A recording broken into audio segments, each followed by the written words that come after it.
जय हिंद, नमस्कार। मैं मोहन पाठक और आज चर्चा करने वाले हम ह्यूमन डेवलपमेंट इंडेक्स में भारत की स्थिति के बारे में। ह्यूमन डेवलपमेंट इंडेक्स को हिंदी में मानव विकास सूचकांक कहते हैं। तो क्या होता है मानव विकास सूचकांक यानी कि ह्यूमन डेवलपमेंट इंडेक्स? भारत की स्थिति पहले क्या थी, आज क्या है, उस पर नज़र डालेंगे और संयुक्त राष्ट्र ने क्या कहा वो भी हम जानेंगे, क्योंकि जो बातें निकल के आ रही हैं उसमें यह बताया जा रहा है कि संयुक्त राष्ट्र ने भारत की तारीफ की है। खैर, क्या है पूरा मामला उसको हम जानने की कोशिश करेंगे, लेकिन पहले आपको हम बता दें कि मानव विकास सूचकांक होता क्या है, फिर आगे की चर्चा हम आगे बढ़ाएंगे। तो आप चैनल पर नए हैं तो चैनल को सब्सक्राइब करके डेली करंट अफेयर्स और न्यूज एनालिसिस के लिए हमारे साथ जुड़ सकते हैं। उसके लिए करना क्या है, सिर्फ और सिर्फ इसी वीडियो के नीचे दिए गए लिंक को आप सब्सक्राइब करके हमारे साथ जुड़ सकते हैं। चलिए आइए जानते हैं मानव विकास सूचकांक के लिए। मानव विकास सूचकांक संयुक्त राष्ट्र विकास कार्यक्रम द्वारा दुनिया भर के विभिन्न क्षेत्रों में मानव विकास के स्तर का मूल्यांकन और तुलना करने के लिए सृजित एक समग्र सांख्यिकीय मापक है। इसे वर्ष 1990 में सकल घरेलू उत्पाद यानी जीडीपी जैसे पारंपरिक आर्थिक मापकों जो मानव विकास के व्यापक पहलुओं पर विचार नहीं करते हैं के विकल्प के रूप में पेश किया गया था। यह रैंकिंग किसी देश के स्वास्थ्य, शिक्षा और औसत आय की स्थिति को दर्शाता है। इसे 4 मापदंडों पर मापा जाता है, जिसमें जन्म के समय, जीवन प्रत्याशा, स्कूली शिक्षा के औसत वर्ष, स्कूली शिक्षा अपेक्षित वर्ष और प्रति व्यक्ति सकल राष्ट्रीय आय शामिल हैं। मानव विकास सूचकांक HDI, जिसमें जीवन प्रत्याशा, शिक्षा या ज्ञान की पहुंच और आय या जीवन स्तर के संकेतकों को शामिल किया जाता है, जीवन की गुणवत्ता का स्तर तथा इसमें परिवर्तन से जुड़े महत्वपूर्ण आंकड़े प्रस्तुत करता है। यह सूचकांक भारत और पाकिस्तान के 2 प्रसिद्ध अर्थशास्त्रियों महबूब उल हक जो पाकिस्तान के थे और हमारे भारत के अमर्त्य सेन जो थे उनकी देन है। शुरुआत में इसे जीडीपी के विकल्प के रूप में लॉन्च किया गया था, क्योंकि यह वृद्धि प्रक्रिया मानव विकास की केंद्रीयता पर जोर देती है। स्वतंत्रता प्राप्ति के बाद भारत अपनी अर्थव्यवस्था में कई गुना वृद्धि करने में सफल रहा, परंतु HDI यानी कि मानव विकास सूचकांक ह्यूमन डेवलपमेंट इंडेक्स के संदर्भ में भारत का प्रदर्शन बहुत अधिक प्रभावी नहीं रहा। पिछले 3 दशकों का HDI डेटा देखकर पता चलता है कि HDI स्कोर के संदर्भ में भारत की औसत वार्षिक वृद्धि दर मात्र 1.4% ही रही है। ऐसे में यदि भारत को एक महाशक्ति बनने के अपने लक्ष्य को प्राप्त करना है तो इसे अपनी आबादी में कमजोर वर्गों के सामाजिक और आर्थिक बोझ को कम करने पर विशेष ध्यान देना होगा। तो चलिए अब हम डिटेल में जानने की कोशिश करते हैं कि जो इस वर्ष मानव विकास सूचकांक जारी की गई उसमें भारत की स्थिति क्या है। भारत में लोगों की औसत उम्र अब बढ़ चुकी है। अब देश में लोगों की औसत उम्र 67.7 साल हो गई है, जो अब तक 62.7 साल थी, यानी कि हमारे देश में अब लोग 5 साल एक्स्ट्रा जिएंगे। इसके कारण क्या है, क्या चीज़ें हैं, इस पर भी हम नज़र डालने की कोशिश करेंगे। इसके अलावा भारत की सकल राष्ट्रीय आय में भी इजाफा हुआ है। देश में प्रति व्यक्ति आय बढ़कर $6,951 हो गई है। वहीं संयुक्त राष्ट्र मानव विकास सूचकांक में भारत 193 देशों में 134वें स्थान पर आया है। हालांकि अगर 193 देशों के हिसाब से देखें तो भारत अभी इसमें बहुत पीछे है, लेकिन भारत का जो पिछला प्रदर्शन था उसकी तुलना में ये बेहतर है। मानव विकास की बेहतर स्थिति की बदौलत भारत इस बार मध्यम मानव विकास श्रेणी में आ गया है। इसके अलावा इस बार भारत ने लैंगिक असमानता सूचकांक में भी प्रगति दिखाई है। भारत की इस प्रगति पर संयुक्त राष्ट्र यानी कि UN ने भी शाबाशी दी है। UN ने इस देश की स्थिति में इस तरह के सुधार को शानदार बताया है। संयुक्त राष्ट्र विकास कार्यक्रम के देश प्रतिनिधि केटलिन विसेन ने कहा, भारत ने पिछले कुछ वर्षों में मानव विकास में उल्लेखनीय प्रगति दिखाई है। 1990 के बाद से जन्म के समय जीवन प्रत्याशा 9.1 वर्ष बढ़ गई है। स्कूली शिक्षा के अपेक्षित वर्ष 4.6 वर्ष बढ़ गए हैं और स्कूली शिक्षा के औसत वर्ष 3.8 वर्ष बढ़ गए हैं। संयुक्त राष्ट्र विकास कार्यक्रम UNDP की एक रिपोर्ट मानव विकास रिपोर्ट 2023-24 के सूचकांक में भारत में लैंगिक असमानता में गिरावट देखी गई है।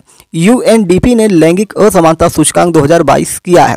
रिपोर्ट के अनुसार लैंगिक असमानता सूचकांक, जिसे GII कहते हैं, 2022 में भारत 0.437 स्कोर के साथ 193 देशों में से 108वें स्थान पर है। लैंगिक असमानता सूचकांक 2021 में भारत 0.490 स्कोर के साथ 191 देशों में से 122वें स्थान पर रहा है।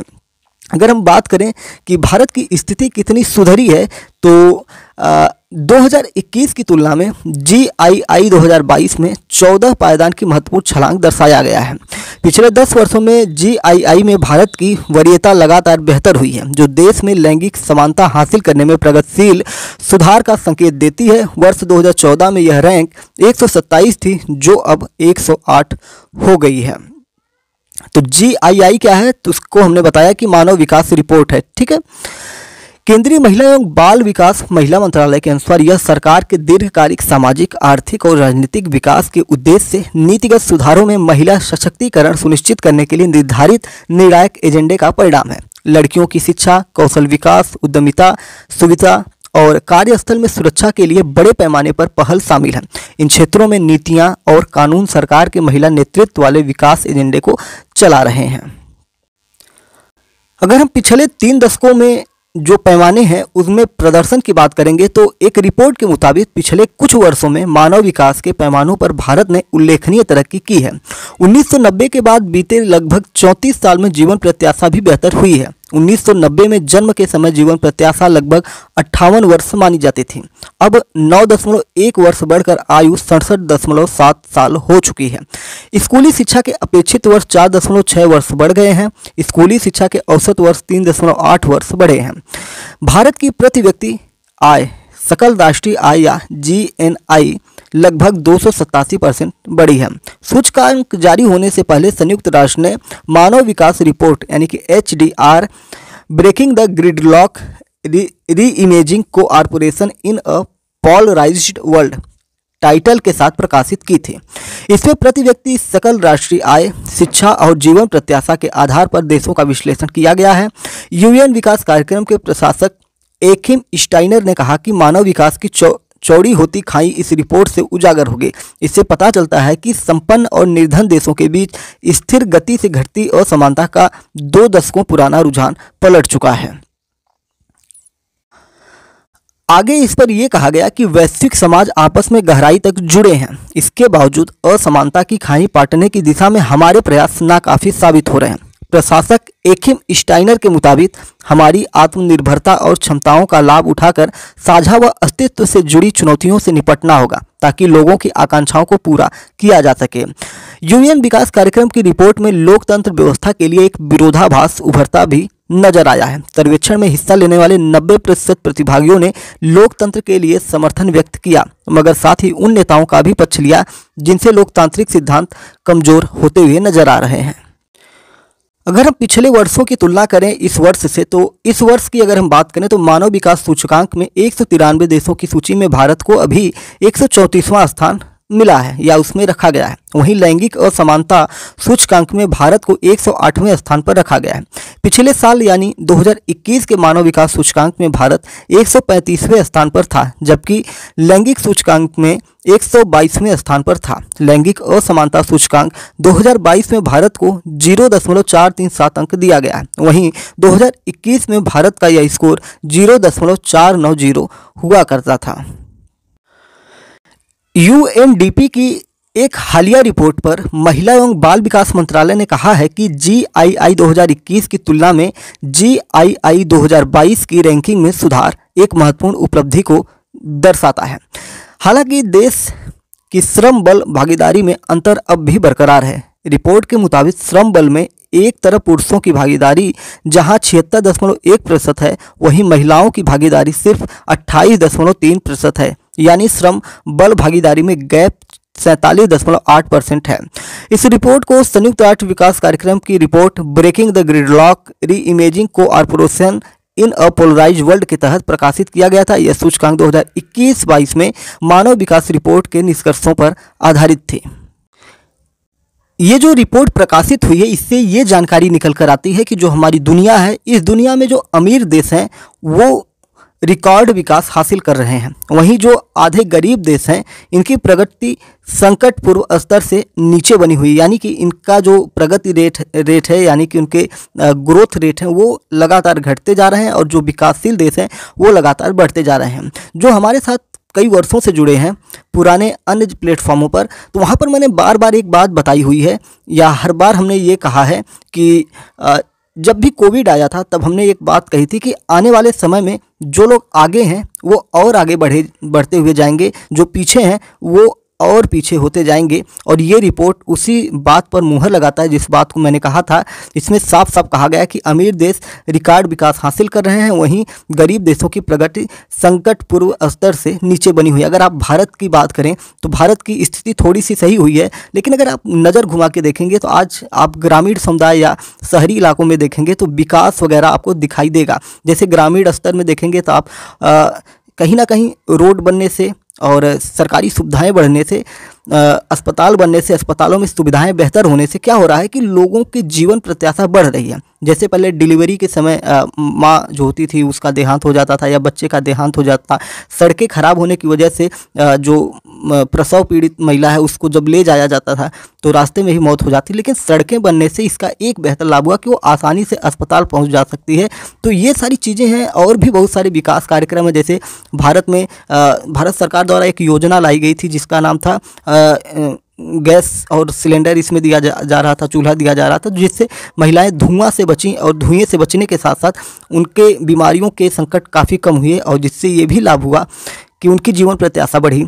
और भी बहुत सारी सुविधाएं हैं जो पहले साफ़ सुथरे घरों में नहीं रह पाते थे, उनके लिए सरकार ने आवास योजना लाई और करोड़ों के पैमाने पर पूरे देश में ज़्यादातर ग्रामीण इलाकों में ये योजनाएं जब स्थापित हुई तो इनकी वजह से एक साफ़ सुथरे स्थान पर रहने से उनके स्वास्थ्य में सुधार हुआ। और जब घर की महिला का स्वास्थ्य में सुधार होता है तो पूरे घर के स्वास्थ्य में वो सुधार कर देती है। तो इस तरीके से बहुत सारी ऐसी चीज़ें हैं जिसको आप अपने से भी नज़र घुमाकर देख सकते हैं कि पिछले 10-15 साल 20 साल पहले क्या स्थिति थी और बदलते समाज में आपको आज क्या स्थिति नज़र आ रही है। तो बदलाव आपको दिखाई पड़ रहा है। तो इस वजह से पिछले 3 दशकों के जो डाटा निकल के आ रहे हैं उसमें भारत बेहतरीन प्रदर्शन धीरे धीरे करते हुए आगे बढ़ रहा है। जब हमने भारत की स्थिति जान ली तो अब हम अपने देश के पड़ोसी देशों के बारे में जान लेते हैं। जैसे हमारे बगल में भूटान है, अफगानिस्तान है, इन लोगों के बारे में भी जाने कि इनकी स्थिति क्या है इस इंडेक्स में। तो मध्यम मानव विकास श्रेणी में नेपाल 146वें और भूटान 125वें स्थान पर भारत के साथ स्थान साझा करते हैं। पाकिस्तान 164 नंबर पर है। अफगानिस्तान 182 निम्न मानव विकास श्रेणी में आ रहा है। वहीं उच्च मानव विकास श्रेणी में चीन जो कि 75वें और श्रीलंका 78वें स्थान पर है, यानी कि बेहतर प्रदर्शन में ये लोग हैं। 2023-24 HDR 2021-22 HDR निष्कर्षों पर आधारित, जिसमें पहली बार वैश्विक HDI मूल्य में गिरावट देखी गई है। लगातार 2 वर्षों में वैश्विक HDI के 2023 में रिकॉर्ड ऊंचाई पर पहुंचने का अनुमान, हालांकि यह प्रगति असमान है। यह चिंता के साथ उजागर करता है कि 20 वर्षों के अभिसरण के बाद 2020 से सबसे अमीर और सबसे गरीब देशों के बीच जो अंतर है वो चौड़ा होना शुरू हो चुका है, जो अभी हमने आपको समझाने की कोशिश की है लगातार। कोरोना काल जब चल रहा था तो 2021 में हमारे देश की जो HDI उसमें गिरावट आकी गई थी। जो महिला कर्मी थी उनका 28.3% और पुरुष कर्मियों में 76.1% के बीच 47.8% का भारी अंतर उस समय दिखाई पड़ा था। 2021 में कोरोना काल के चलते भारत के HDI मूल्य में मामूली गिरावट आई थी, लेकिन फिर भी इसमें 2021 के 0.633 के HDI मूल्य की तुलना में 0.644 का इजाफा हुआ है। और इस प्रकार से हमने सारी चीज़ें डिटेल में आपको बताने की कोशिश की हैं। सब कुछ आपको समझ में आ गया होगा। चैनल पर नए हैं तो चैनल को सब्सक्राइब कर लीजिए। अगर आप हमें फेसबुक पर देख रहे हैं तो फेसबुक को फॉलो कर लीजिए। जय हिंद, नमस्कार, भारत माता की जय।